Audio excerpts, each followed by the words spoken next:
Hi guys, good evening. So இன்றைக்கி வந்து ஒரு க்யூட்டான ஒரு அன்பாக்ஸ் தான் பார்த்துருவோம். பர்டிகுலர் யாருக்கு பார்த்தீங்கன்னா கிட்ஸ்க்கு சரிங்களா. ஸோ என்னென்னு பார்க்கலாம் வாங்க.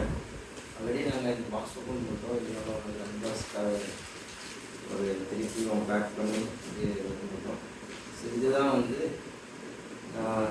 என்னென்னு பார்த்தீங்கன்னா கிட்ஸுக்கான ஒரு ப்ளேஸ் திங்ஸ்.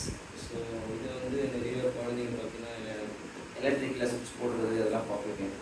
ஸோ அதுக்கான ஒரு நல்ல ஒரு ப்ராடக்ட் தான் இது. இதில் ஒரு மல்டிபிள் பர்பஸ் இப்போ 6 விதமான கீஸ் எல்லாமே இருக்குது, பட்டன்ஸு. ஸோ பசங்க வந்து கிட்ஸு என்னோட சேஃப்டி மெஷர்ஸ்க்காக வாங்கி நம்ம கொடுக்கலாம். சுவிட்ச் இருக்குது, இதில் ஒரு ட்ரா மாதிரி இருக்குது. தென் ஃபேன் வந்து மேனுவல் ஃபேன் ஆக்சுவலாக சும்மா கை வச்சு நம்ம ரொட்டேட் பண்ணுற மாதிரி. தென் ரெகுலேட்டர், ஃபேன் ரெகுலேட்டர் இருக்குது, பட்டன் இருக்குது. ஸோ இந்த ப்ராடக்ட் வந்து கண்டிப்பாக குழந்தைக்கு வாங்கி கொடுத்தாங்கன்னா என்ஜாய் பண்ண நினைக்கிறேன். ஸோ ஒரு பியூட்டிஃபுல்லான வீடியோவில் நீங்கள் சந்திக்கிறேன். தேங்க்யூ, பாய்.